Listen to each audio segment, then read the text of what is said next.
Hello, fellow Lost fans. Welcome back to Lost History. Now, this is part 3 of Hurley. If you haven't seen 1 or 2, I kind of suggest doing so, or don't. I'm not the boss of you. When we last saw Hurley, he was in a helicopter heading back to the island when the island disappeared right in front of his very eyes. Unfortunately for the helicopter, there was a problem with the fuel and it ends up crashing into the ocean. Luckily though, everyone ends up being A-okay. After the crash, they all end up on a life raft and they kind of discuss what just happened. Can't believe he did it. Locke. He moved the island. No, he didn't.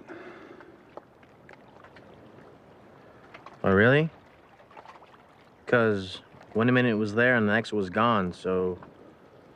Unless we, overlooked the dude, that's exactly what he did. But... you got another explanation, man. I'd love to hear it. Now, before Jack can answer, they spot a boat in the distance, and they manage to wave it down. While the boat comes towards them, they have a brief discussion, and they realize, in order to save everyone on the island, they're gonna have to lie. The group soon comes face to face with their rescuers, and they are surprised to see that this time, it is Penny's boat. Hurley and the crew spends a week on Penny's boat so they can all get their stories straight and get to a place where they can wash ashore and their story will actually be believable. Hurley, though, is having second thoughts. Why are we doing this, dude? Sailing 3,000 miles to another island? Because it's the only way to keep them safe. Hurley decides to stick with the lie, and they all get on a life raft and start to head to the island of Sumba. There they get in touch with Oceanic Airlines to inform them that there are in fact survivors of Oceanic Flight 815. The airline then sends a plane to pick them up and bring them into Hawaii, and we get the cutest little reunion scenes.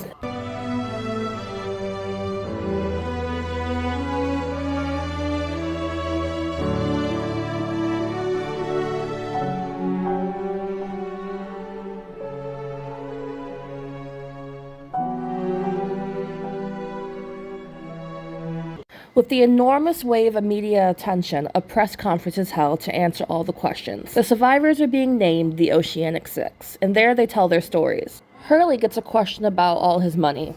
How does it feel to know you're going to get all that money back? I don't want it back. Any of it. That money was bad luck. Upon coming home, Hurley's mom throws him a birthday party, and some of the others are there to help him celebrate. Happy birthday, Hurley. Hey, Kate. Hey, little buddy. Hi. Jack's running late. Sorry. Happy birthday, Hugo. Wow, you guys are here. Interesting choice of theme. Yeah, Mom really doesn't get it, dude. At this time, Hurley's dad decides it's a good time to give Hurley his birthday gift, the old Camaro they used to work on when he was a kid. It turns out David, his dad, has been working on it ever since he was gone, and now it's Hurley's. Hurley was really excited to get this as a gift until he got into the car and saw something upsetting. Is this some kind of joke? What are you talking about? 4, 8, 15, 16, 23, 42. Did you do this? To what? Those are the numbers. Right there, the numbers I won the lottery with. Wow, what a coincidence. No, not a coincidence. I don't want this. I don't want any of it. Hugo, wait a minute, Hugo, what are you... Son, hey.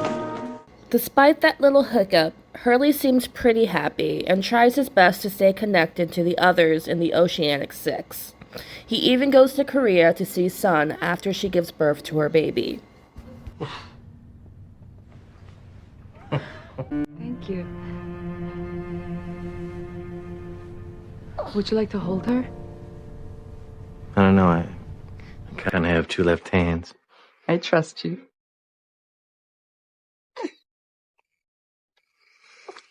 Wow.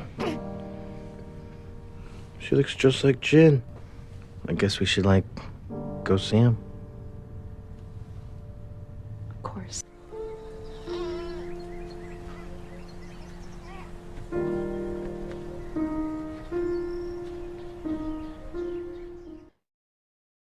Not long after, it becomes evident the island is not yet done with Hurley. While at the convenience store, Hurley sees Charlie. Yes, that Charlie. Dead Charlie. Hurley jumps into his car and speeds away. This gets the attention of the police in the area, and it turns into a full-blown chase through the city. It ends with Hurley crashing and being arrested. Mr. Reyes, why'd you run like that? Who'd you see in there? Listen, buddy. I know you saw somebody in that store that made you run away going to Wasn't high running away from anyone. You wanna know a funny coincidence? I knew somebody on your plane. Really? Her name was Ana Lucia Cortez. She was my partner before I made detective. Maybe you knew her. Sorry, I never met her. Why don't you watch the tape? Maybe it'll spark something. I'm gonna get a donut. You want one? No, thanks.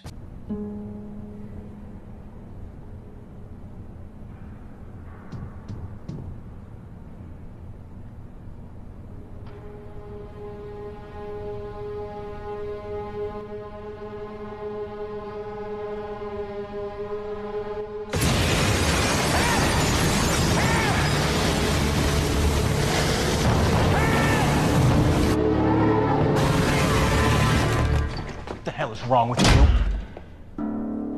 What are you doing, Reyes? Huh? You trying to get tossed into the nut house? Because if that's what you want, I can make that happen right now, my friend. You can? Oh, thank you. Thank you. Thank you. Hurley is then committed to the Santa Rosa Mental Health Institute again, but he seems to be okay with it. He's having a good time.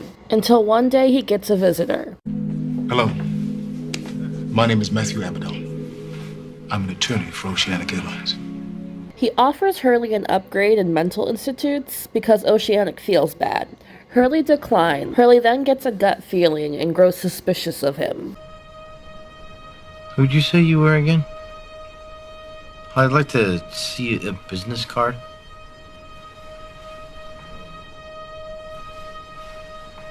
I must have left them at home. Then we're done, dude. Are they still alive?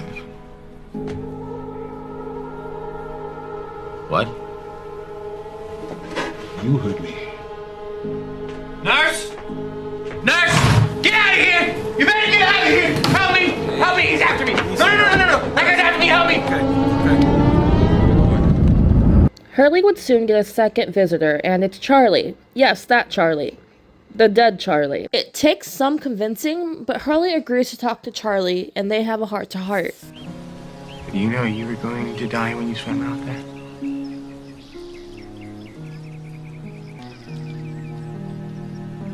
Why didn't you tell me? Because you would have tried to stop me. And since I was gonna do it anyway, I thought I would spare you all the drama. And now you have to do something. But you're hiding from it. That's the real reason you ran when you saw me in the store. You knew I was here to tell you. I'm not listening to this. No, because you're not here. I am here. You're being a baby. I'm gonna close my eyes and count to 5, and when I open it, you'll be gone. I am here. 1, Don't do this. 2, They need you. 3, They need you, Hugo. 4. You know they need you. 5.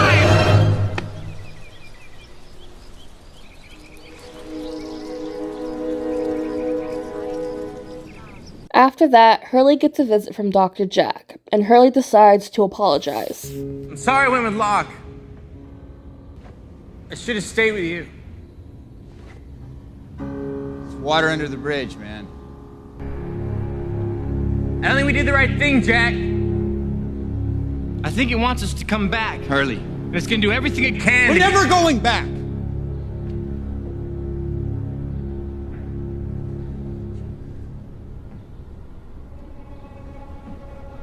2 years will pass, and Hurley is still visited by many other dead people from the island. He kinda has a breakdown because of this. So the Institute will reach out to one of his past friends.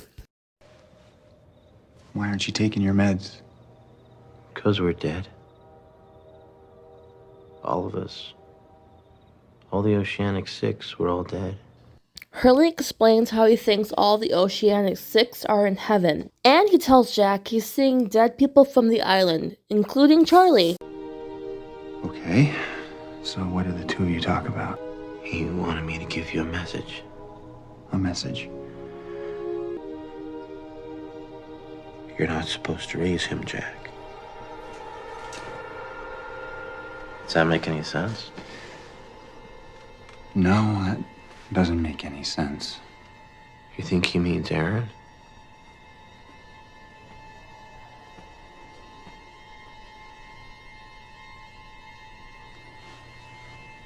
Take your meds, Hurley.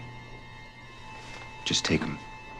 Hurley would soon get more visitors, the first one being John Locke. He's here to tell Hurley they need to go back to the island. Only John Locke is with that guy, Mr. Abaddon, and that makes Hurley shut down the conversation because he doesn't trust that guy and thinks he's kind of evil. Next on Hurley's visitor list is a teenage Walt. Walt has convinced his grandma to go across the country just to visit Hurley. Are you Hurley? Yeah? Are you dangerous? I'm sorry, do I know you? No. You don't know me. But you know my grandson. Now, we've traveled all the way across country just so he could see you. I need to know if you're going to do anything crazy. I won't do anything crazy.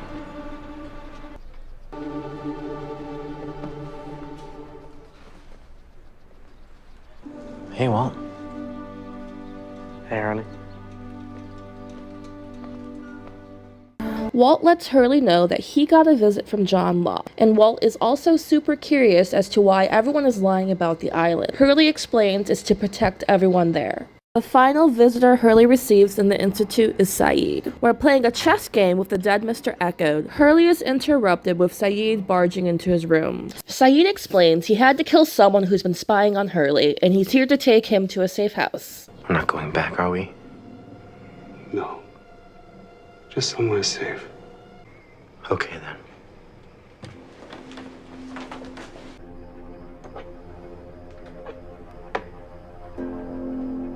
Checkmate, Mr. Echo.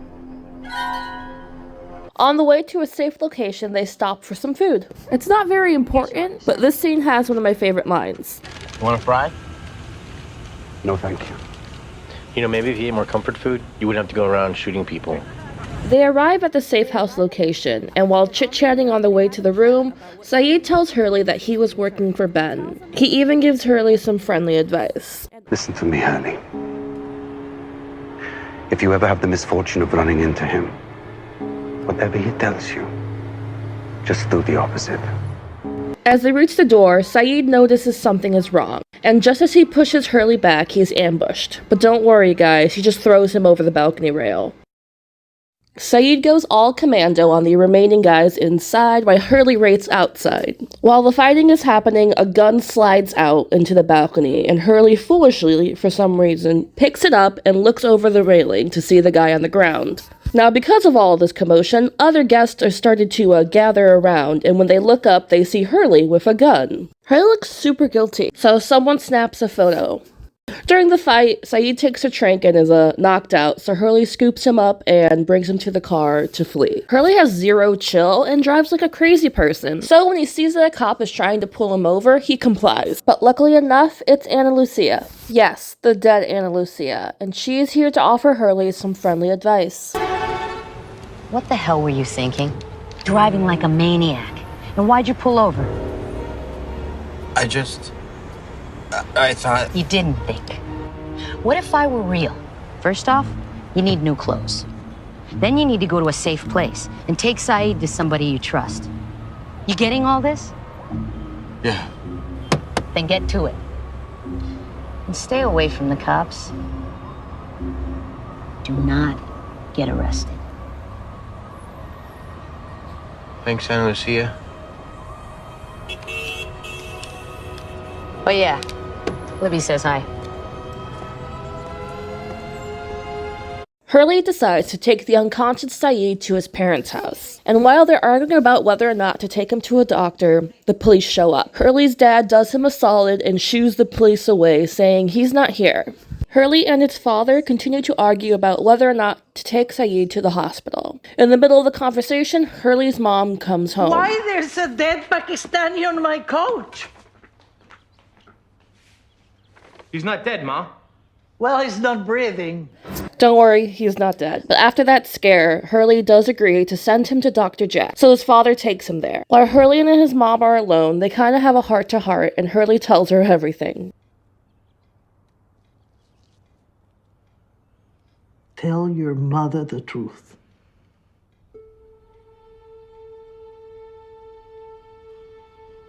We lied, Ma. The Oceanic Six, we lied about what happened after the crash.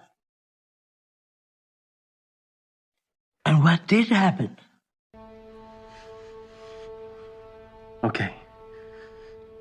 See, we did crash. But it was on this crazy island. And we waited for rescue, and there wasn't a rescue. And then there was a smoke monster. And then there were other people on the island. We called them the others. And they started attacking us. And we found some hatches, and there was a button you had to push every 180 minutes, or... Well, I was never really clear on that. But the others didn't have anything to do with the hatches. That was the Dharma Initiative. They were all dead. The others killed them. And now they're trying to kill us. And then we teamed up with the others because some worse people were coming on a freighter. Desmond's girlfriend's father sent them to kill us. So we stole their helicopter, and we flew it to their freighter, but it blew up. And we couldn't go back to the island because it disappeared. So then we crashed into the ocean, and we floated there for a while until a boat came and picked us up. And by then, there were 6 of us. That part was true.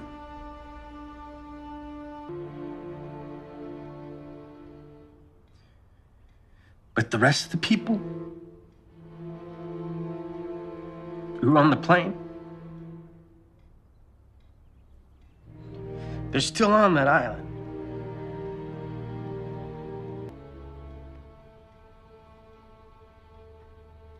I believe you.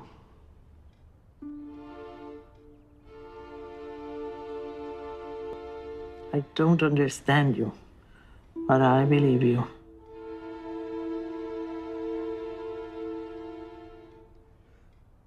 A lot of people died, Ma. Later that night, Hurley would get a visit from Ben. Hello, Hugo. Get away from me. Ben tries to convince Hurley to come with him so they can all go back to the island and all this lying can stop. But Hurley thinks back to what his friend Sayid told him.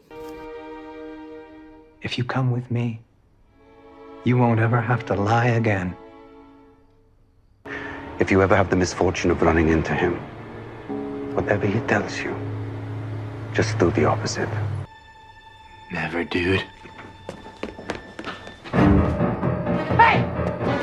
Hey, you got me! That's right, you got me! That's right! Stop, I'm the police! killer! Fix your I'm back the killer. towards me! Slowly drop down to your knees! I'm a murderer. I killed 4 people. 3 people. However many are dead, I killed them. I killed them. I killed them all. Just get me away from here. You have the right to remain silent. Anything you say can and will be used against you in the court.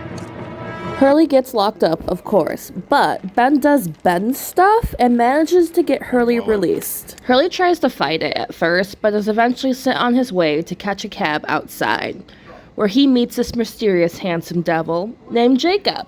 Actually, I'm only going a few blocks if you want to share. Cool, you sure? Come on in. You want some? It's cherry. No thanks. So what were you in for? Well, I wasn't in jail. Well, then what were you doing sitting outside a prison in a cab? I was waiting for you, Hugo. Oh. Then you must be dead. I'm definitely not dead. What do you want from me? I want to know why you won't go back to the island.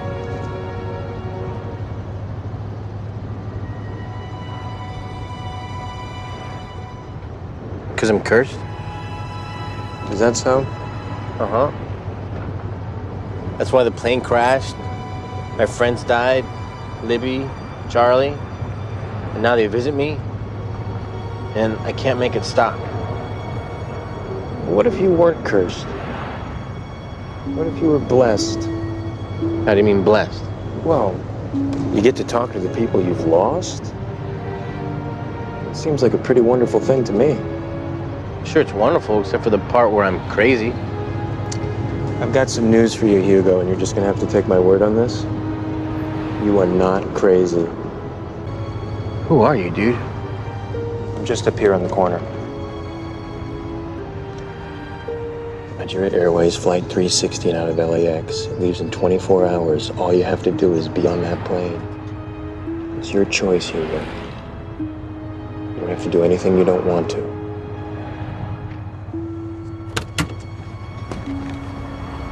Wait! You forgot your guitar. It's not my guitar.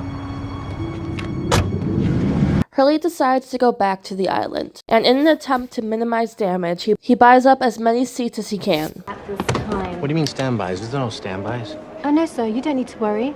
There are 78 seats open. No. I bought those seats. All 78 of them. I'm Hugo Reyes. They don't open their mind. Check and see.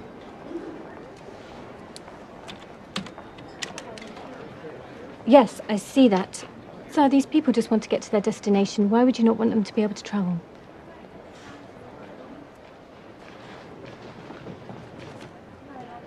You know, it doesn't matter why. They can take the next plane. The plane is then boarded. Hurley sees Ben is also here, and it isn't really cool at first, but Jack says it's fine. No, he can't come! If you want to get back, this is how it's gonna have to be. No one told me he was going to be here. Who told you to be here, Hugo? As the plane takes off, they prepare for a crash. Dude, you might want to fasten your seatbelt. Fasten your seatbelt, ma'am. Sir, please put on your seatbelt. Seatbelt, please.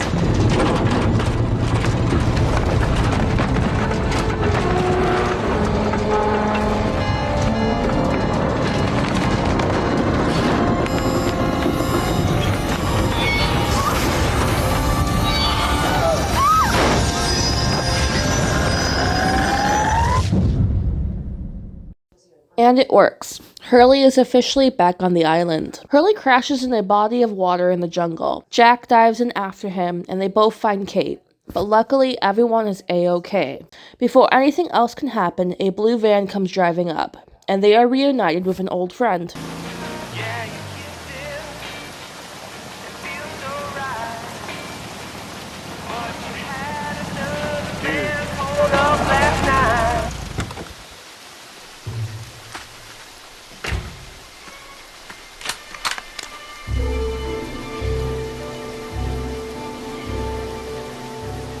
Chin?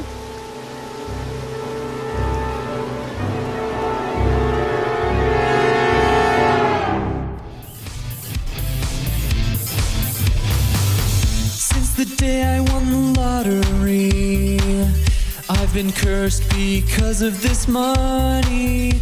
Everywhere I go, people are hurt.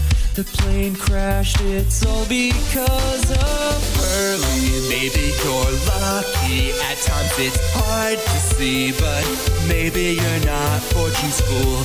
We needed your wisecracks, keeping us on track. Whenever you smile, saying, dude, I'm